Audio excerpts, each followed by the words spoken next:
En el corazón del imperio azteca, bajo el resplandor del sol mesoamericano, se erigía un líder cuyo destino se entrelazaría con el de una civilización entera.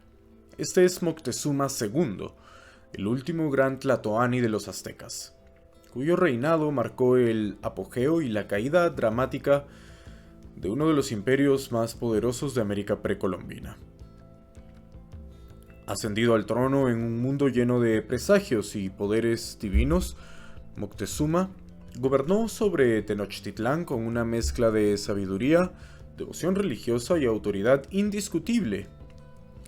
Y entonces, ¿cómo fue que un imperio tan vasto y tan avanzado pudo ser desafiado por un puñado de conquistadores extranjeros? Hoy te llevaré a través de la vida de Moctezuma, desde su ascenso al poder y su gobierno visionario, hasta el fatídico encuentro con Hernán Cortés y las consecuencias que redefinieron el curso de la historia. Bienvenido a Repasos para Zapasos. Hoy nos embarcamos en un viaje al corazón del Imperio Azteca para descubrir la vida y el legado de uno de sus líderes más emblemáticos, Moctezuma II. Acompáñame en esta exploración para desentrañar los misterios de un gobernante rodeado de mitos, leyendas y una historia que aún hoy sigue resonando. Para entender la vida de Moctezuma, primero debemos sumergirnos en el mundo en el que vivió.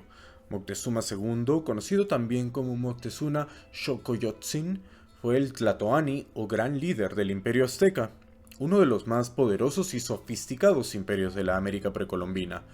En el momento de su ascenso al poder en 1502, el Imperio Azteca era una vasta red de ciudades, tribus y naciones, unidos bajo el dominio de Tenochtitlán, la deslumbrante capital situada en lo que hoy es la Ciudad de México.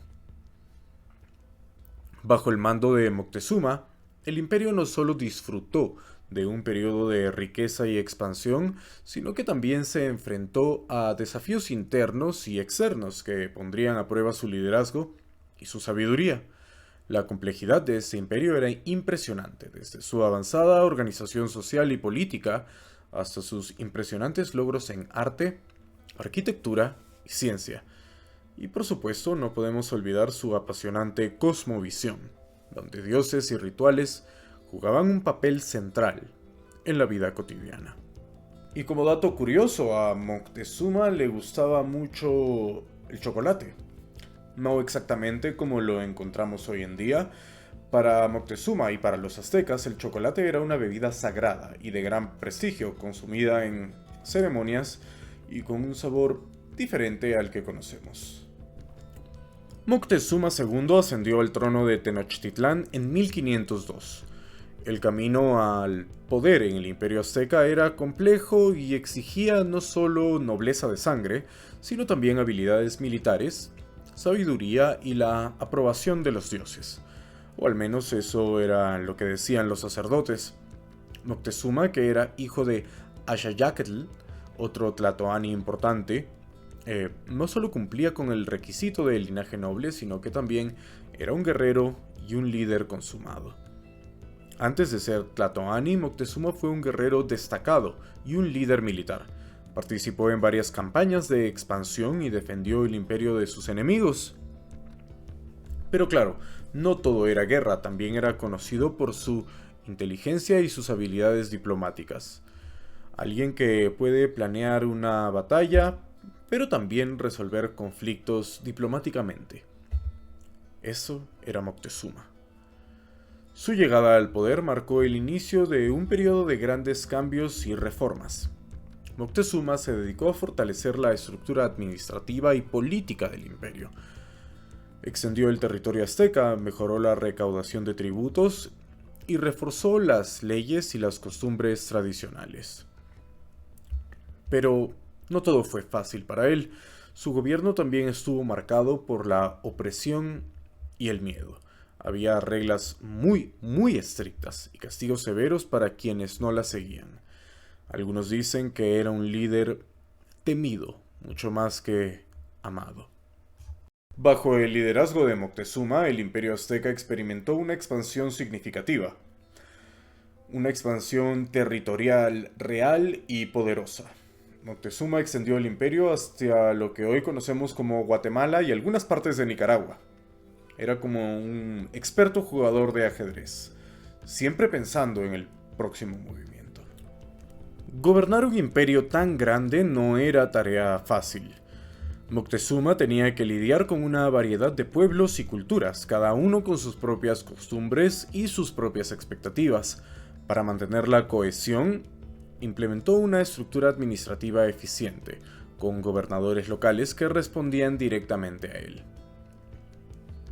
También se aseguró de que el flujo de tributos hacia Tenochtitlán fuera constante y abundante. Estos tributos no eran solo en forma de oro y plata, sino también en productos como maíz, cacao, textiles e incluso animales exóticos para el zoológico de Moctezuma. Así es, Moctezuma tenía su propio zoológico personal. Por supuesto, el estilo de gobierno de Moctezuma no era del agrado de todos. Algunas de las regiones conquistadas no estaban muy contentas con ser parte del imperio. Había descontento, algunas rebeliones, y por supuesto él tenía que lidiar con eso también. Era un equilibrio bastante delicado para ser un líder fuerte y mantener a todos contentos, o al menos lo suficientemente contentos para evitar más rebeliones. El mundo espiritual era central en la vida azteca y este emperador no era la excepción. Como Tlatoani, no solo era un líder político y militar, sino también un líder religioso. Eso significa que tenía que mantener contentos a los dioses y créeme cuando te digo que los dioses aztecas no eran precisamente fáciles de complacer. La religión azteca estaba llena de dioses que representaban todo, desde el sol y la luna hasta la guerra y la agricultura, y estos dioses requerían atención constante. Atención a través de rituales y de sacrificios. Sí, lo has escuchado bien, por supuesto, sacrificios, aunque no todos los rituales implicaban sacrificios humanos, porque había también ofrendas de comida, danzas y ceremonias que no requerían de algo extremo. Por supuesto que sacrificio significa sacrificio. Pero por supuesto, tenemos que hablar de los sacrificios humanos, aunque suene escalofriante para nuestra visión del mundo hoy, para Moctezuma y para el Imperio Azteca, era una parte fundamental de la cosmovisión. Creían que estos sacrificios eran necesarios para mantener el equilibrio del mundo y asegurar la continuidad de la vida. No todo en la religión azteca era sombrío, había festivales vibrantes y celebraciones que llenaban las calles de Tenochtitlán de música, de color y de vida. Estos eventos no solo honraban a los dioses, sino que también fortalecían el sentido de comunidad y de pertenencia entre el pueblo. Y ahora, vamos a adentrarnos en uno de los momentos más dramáticos y decisivos en la vida de Moctezuma: el encuentro con los conquistadores españoles. Esta es mucho más que la historia de dos culturas que chocan. Es el inicio de un cambio monumental en la historia. En 1519, un grupo de españoles liderados por Hernán Cortés llegó a las costas del Imperio Azteca. Imagina la sorpresa de Moctezuma al escuchar sobre estos extraños visitantes de armaduras brillantes y barbas largas. Algunos dicen que Moctezuma creyó que Cortés era el dios Quetzalcóatl, que según las profecías volvería desde el este. Moctezuma decidió recibir a Cortés y a sus hombres, una decisión que ha sido debatida y analizada durante siglos. ¿Fue un acto de diplomacia, de curiosidad o algún error de cálculo?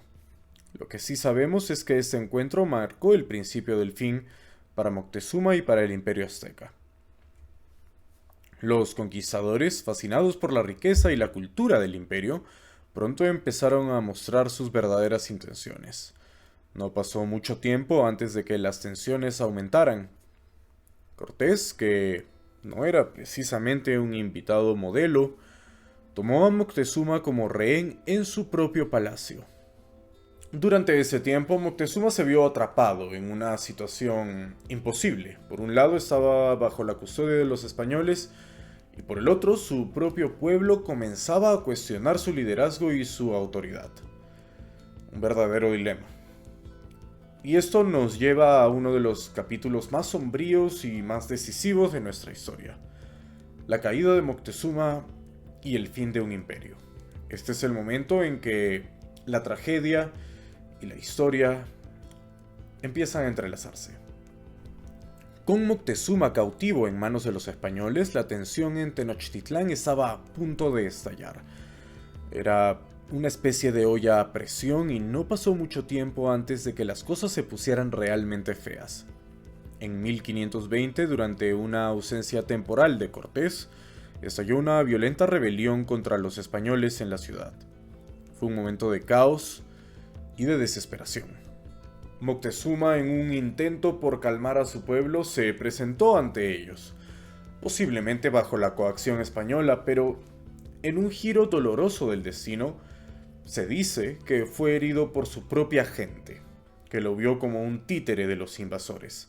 Las crónicas difieren sobre cómo murió exactamente, pero lo que es seguro es que fue el final trágico de un líder que alguna vez fue poderoso y venerado. La muerte de Moctezuma marcó un punto de no retorno. Los españoles, ahora liderados por Cortés, regresaron y después de un asedio brutal, capturaron Tenochtitlán en 1521. Era el fin del Imperio Azteca, una civilización que había florecido durante siglos, reducida a ruinas y sometida a un nuevo orden. La muerte de Moctezuma sigue siendo un tema de debate entre los historiadores. Algunos relatos dicen que fue asesinado por los españoles, otros sugieren que fue linchado por su propio pueblo, quienes lo vieron como un traidor. Una versión cuenta que fue herido por piedras lanzadas por aztecas enojados y que murió poco después debido a sus heridas. Lo cierto es que su muerte marcó un punto crucial en la conquista española, un momento que simbolizó el fin de una era para el Imperio Azteca. Pero más allá de su muerte, el legado de Moctezuma es vasto y complejo. Su historia es un recordatorio de la riqueza de la civilización azteca y de cómo su encuentro con los españoles cambió el curso de la historia. Nos enseña sobre la resistencia frente a lo inevitable y sobre cómo se teje la narrativa de los vencedores y los vencidos en los tapices de la historia. Reflexionar sobre Moctezuma nos invita a considerar las múltiples facetas de la historia, donde las figuras no son meramente héroes o villanos, sino seres humanos en toda su complejidad. Nos recuerda que la historia está viva, siempre sujeta a reinterpretación y a reevaluación. Y así terminamos nuestro repaso sobre Moctezuma II, un recordatorio de que todos los imperios pueden caer sin importar qué tan grandes sean. Si has aprendido algo nuevo en este video, por favor, no te suscribas aún, eso es algo que todo el mundo te pide. En vez de eso, yo quisiera pedirte que veas un video más. Quizá te interesa la historia de los temibles guerreros águila y guerreros jaguar, justamente de los aztecas, o quizá quieres conocer un poco más sobre la vida del filósofo Sócrates. Si es así, tengo videos sobre ellos justo aquí en Repasos para Zapazos. Muchas gracias por ver un video más y nos vemos en el próximo repaso.